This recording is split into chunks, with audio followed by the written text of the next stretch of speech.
Good morning. Hello. Good morning. Good morning, everybody. Wow. Good afternoon. How's everybody doing? John, you are not coming from Canada. Where are you right now?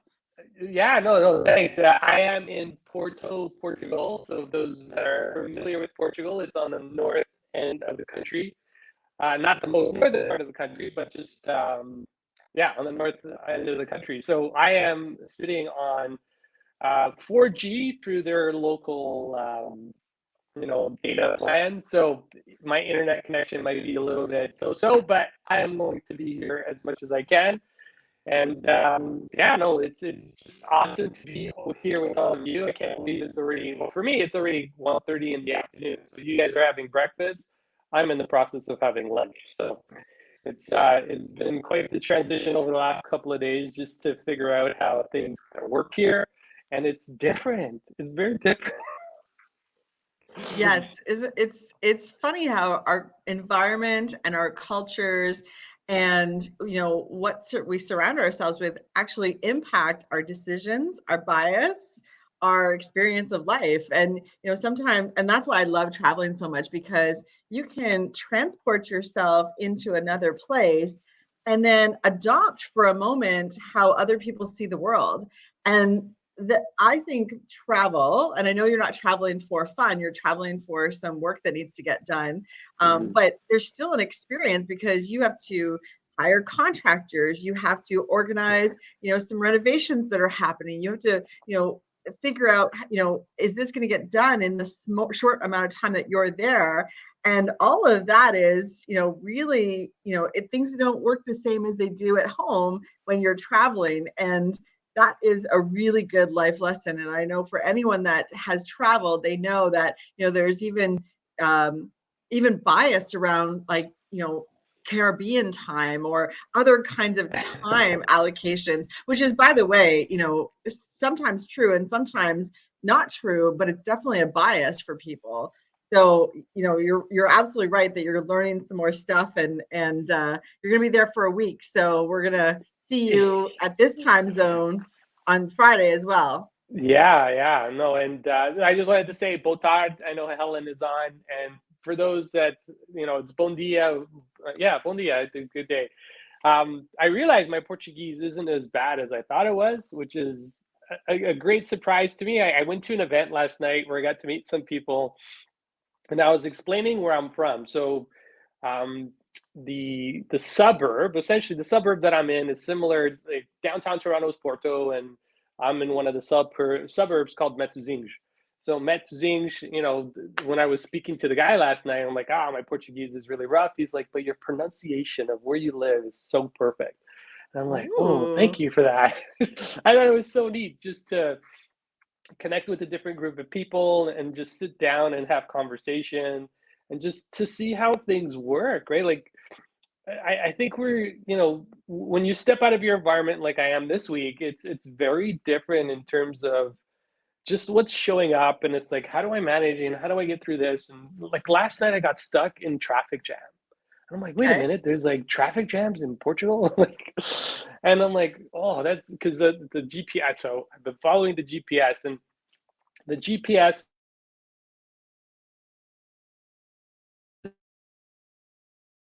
Oh, we knew this might happen.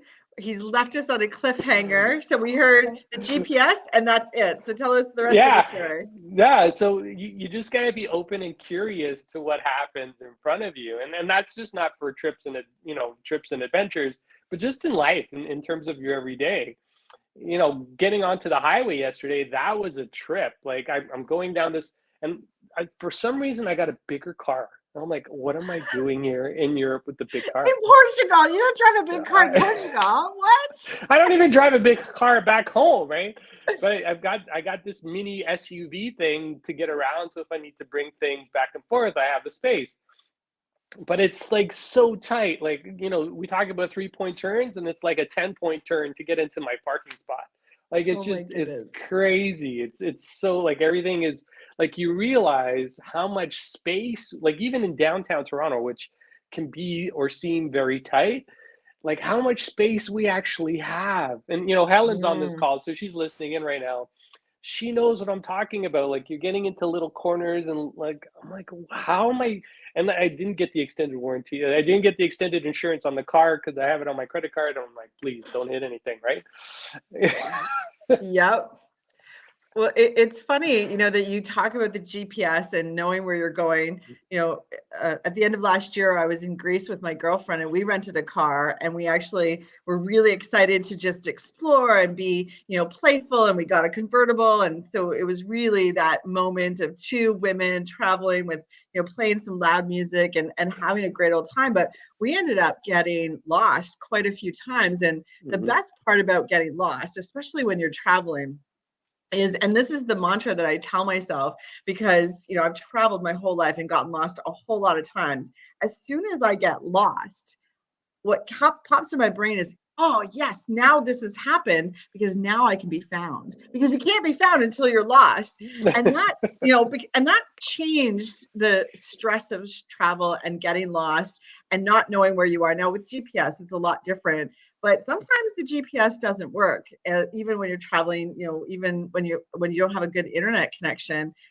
So we rely on technology so much these days that actually sometimes it hinders us. And I think that's the same in life. We rely on, other people to tell us what to do and where to go. And sometimes that's not the right direction. Sometimes, what we need to do is actually our own path, find our own way of getting there. Mm. I use Waze all the time, and Waze finds you the shortest route. Well, it depends on how you've programmed it. And sometimes it takes me in these crazy back way. I've never driven down this street, and I kind of love it because it's like exploring. But imagine if we used an app called Waze for our life, and we just tried something new today, or went down a different path today, or took a left instead of a right. And it looks like it's a zigzag, but it's actually the shortest path. John, what if we did that? What would happen? And we have a great process in our NLP world that allows us to follow someone else's path or follow a different path than our own. Tell us Yeah. about that. Yeah, no, I believe what you're referring to is modeling, and it's just looking at Hmm. other folks in terms of what they've done in their lives to get to a result that they've achieved, and just modeling in terms of what they're doing. But I think the extra step in modeling and just, this is why I love books and podcasts and listening to other people's journeys and experiences, because you take the bits and pieces that you like, the bits and pieces that resonate with you, the bits and pieces that that you can align with. And you just implement those pieces in your life because it's kind of like the GPS, right? Like it gives you a guiding system in terms of where you're going to go, but you get to decide which left, which right you get to take. Mm. And the beauty with modeling is because it forces you to think differently in terms of how your mind works, it actually creates new neural pathways in your brain. And the I new love neural that. pathways starts to expand your mind in terms of what's possible and what you can do for yourself. And anytime, people, I know Helen here, she's talking about favorite parts of traveling and experiencing them brings me joy and curiosity in a whole different environment. And creating Mm. that environment and just looking at how other people adapt to certain things can teach you how to adapt, right? And we know this, right? Because we do this through our meditation, we do this through our breathing, we do this through our exercise. We are constantly looking for models of successful people in the world, replicating those models within ourselves, and we really get to create a new way of being for ourselves, Mm. right? I, Because we're expanding, and I love the modeling piece. Like you don't, you know, I think what's really important here, Heather, is we don't have to do it alone. and someone else has done it before us. So walk in Yeah. their footsteps, right? One of the things I remember, and I'll share a modeling exercise. Somebody came to me at work and said, I'd really like to be confident. I'd really like Mm. to make an impact to the people around me. And I said, okay, so what does walking with confidence look like? And they actually used me as an example. They said, when you walk and I was in the call center, they said, when you walk in the call center, people notice you. And for those of you that don't know, haven't seen me physically, I'm only 5 feet tall. So I get feedback a lot that I appear taller on the internet, which is quite hilarious to me, but I'm only 5 feet tall, so I'm quite short.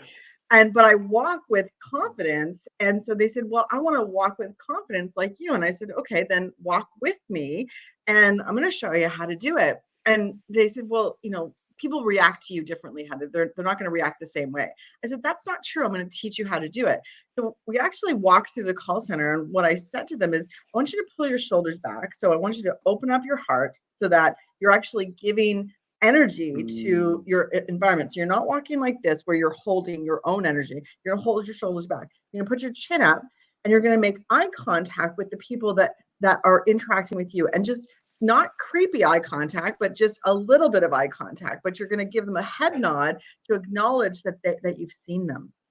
And we did this together. And I said, just watch me do it and then model it and see how many people want to talk to you. And so we did that first together. And then she says, no, Heather, it was because you were with me. Like because people wanted to talk to us and they interacted and they gave us thumbs up. And I said, okay, now go do it by yourself and count how many people want to interact with you. But you got to remember, you're holding your shoulders back, chin up, making eye contact and giving a head nod. And she did it. And the same number of people wanted to interact with her. The same number of people. I said, that's what confidence looks like. That's what it feels like. And that's how it shows up in your body. So if you want to be taller, which of course I've wanted my whole life to be taller, I just have to open my chest, lift up my chin, and I'm already taller and more confident. It's as simple as that. So modeling works, and you can step into anyone's shoes that you see you want to be or emulate the good qualities that they're in. Yeah, no, I love that. The tallest people I know are 5 feet tall. So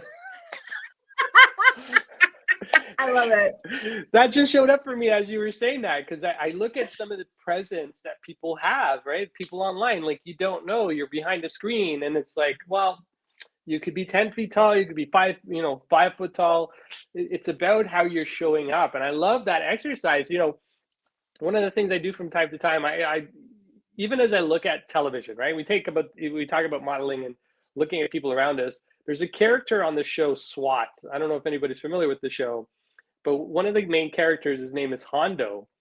And my physiotherapist actually recommended that I walk like him because it'll make me feel, funny enough, it'll put my hips into alignment. And not only that, you'll look like you have that strut, you have that confidence. And so I tried it, and people, you're right, people respond to you differently. And it's not just people in your work environment, total strangers, they like that little look, that glance is like, good morning. I've been doing that here all week. It's good morning, hello, how are you doing? The people that I've been running into, and I say it in English, and it's like right there, that, talk about pattern interrupts. It's like, oh my gosh, this guy is English. He's not Portuguese. But yeah, no, just take, if you look at your environment, you look at some of the people around you, what is one thing, and maybe this is the action item for today. This is what's sitting with me as we go through this. What's the one thing that you can do to model somebody else? If you want to achieve a certain feeling in yourself, whether it's confidence, whether it's more joy, it's happiness, what's the word I'm looking for here? It was in the chat. Joy and curiosity, you can actually step into those, right? In NLP, we call it state shifting. And you can step into any one of those emotions at any time. All you got to do is find a model of what already exists. And here's the secret. And this is what I want to leave everybody with. And hopefully my internet doesn't cut out, because that would really create some really good suspense. But the secret is you can step into a former version of yourself as well, right? So you think about a time where you felt incredibly confident, you felt curious, you felt joyful. Just thinking about those moments, thinking about the way you felt, thinking about the way you were breathing, the way you were standing, what your body was like, can take you back into those moments. So you don't even need, David talks about our inside, what's missing from our language. There's an outside and an inside to align with. And you can align these two things just through your thoughts. And then you change your physiology to match it. And that'll put you into that. So, man, like it's just, I'm sitting with this, and I love the example that you gave us, Heather, because it was so simple. It's right? so simple. And I love that we can go to our like other versions of ourselves. I've often asked people that want more joy or love in their life to actually, step into their 8-year-old self when they used to ride their Mhm. bike like a maniac, or dance when no one is watching, or just, be really, really joyful and playful. And, or, if you have kids, when your kids are being like sort of crazy, how do you actually step into their joy and curiosity? Because kids have a unique ability to live in the moment. They're not worried about paying the mortgage and all the other stuff, or did I make the right decision yesterday? They're like, what is going to happen right now? And this is the moment. So if you want to model someone to be in the moment, check a child Mm. out, check your children out. Think about yourself at that you're. And Helen, thank you for that feedback. I love it. We give energy so that we can get energy, and it fulfills me for sure. So I appreciate that feedback. And David, just going back to, John highlighted that, but you're absolutely right. Our environment and our outside, like it's both, it needs to be aligned so that we can climatized to what's going on around us. And if you don't think your environment impacts you, just put on CNN for 5 minutes and see how you feel. Believe me, I'm actually not suggesting to do that, but because it's going to give you the negative energy, I'm not suggesting that. But it's just an example of how your Yeah. environment and what you're feeding your brain can actually impact you. This is why we go live with our coaching sessions, me and John, because it's going to help fuel the rest of our day and the rest of our week. And we're going to be curious about how Yeah. these learnings are going to show up. And that's our invitation to all of you, is be curious about how these things, how you can model the things that you're learning every single time that we connect. And we're here to teach, but we're also here to learn. And so that's why we're learning from each other and sharing those learnings with each of you. So our call to action today is there someone that that would benefit from listening to these lives or the podcast afterwards? Because you don't have to if you can't join us at 8:40, that's okay. But also, is there someone that you want to talk about modeling with? Or is there someone that you want to model and you want to tell them that you're going to model them? That's really, really impactful when you tell someone, I love you for this quality and I'm going to model it. Mm. Tell me more about that. Yeah. No, I love that. I love that. It's so simple. Yeah. I love what you do in this. Actually, and it's funny you say that because there used to be a colleague I used to work with. He had this incredible curiosity when it came to things. And I told him, I'm like, one of the things I did as an NLP master practitioner, one of my exercises or my assignments as part of that program was to model somebody that you admired and respected in terms of results. So I went up to my colleague and I said, I love how you are consistently curious and how your mind is just open to receiving like feedback, receiving things that are happening in your environment. And he lit up when I told him I was going to model him, right? I know, don't make it sound creepy. Like, I want to model you. It's like, no, not like that. So make sure you put Yeah. context into the conversation first before you go out and do it. But when you do that, people start to realize what their special abilities are too. And I think a lot of Mm-hmm. times we don't know what our special abilities are unless somebody highlights it to us. So it gives you an opportunity to highlight somebody's special ability to them. So whether it's calmness, it's joy, it's curiosity, it's happiness, it's confidence. Hey, I want to model you just, a few minutes if that's okay with you. And I love and I admire how you do this one particular thing. And would that be okay? And I'll tell you the truth, nobody ever says no. At least I've No. never had anybody say no. So it's been amazing in just doing that. So you have your homework assignment today. Find somebody that you admire and respect, and spend some time with them, model with them. Well, before we Yeah. go, I think you got a great example, right? Is that you model in a dance class, and it sounds like you attend classes, which sounds awesome. I want to come with you, and you do the movements that the teacher's doing, and then you're like, "Whoa, I can do that!" And that's a perfect example of moving our body like someone else, and then Mhm. modeling and seeing, "Oh, wait a minute, I can do that too." And that is awesome. Felicia, you're 5 feet tall too. Yay to the short people. I love it. Okay, John, you've got some work to do. All of us have some work to do. We've got some modeling to do. We will see you again on Friday. Take a look at our. I think we're announcing our webinar today or tomorrow, so it'll Yes. be in our LinkedIn profiles, and we look forward to seeing you on our LinkedIn Live on Friday, but also in our webinar that's our masterclass that's coming up. And we will share the details of that. We'd love to see you registered, and we'd love to see you share it with as many people as possible. Because like we said, our goal is to impact 100,000 people this year. We need each of you to help create that ripple effect. And maybe 100,000 isn't enough, John. Maybe we need to push it, but we'll talk about that, the goal setting another day. Now that I'm here in Europe, you know what? Why not? Like, expand. Why keep it to just North America? Let's share it with the world, right? I love it. Absolutely. All right, everybody. Have an amazing afternoon, amazing morning, and we'll see you on Friday. See you Friday.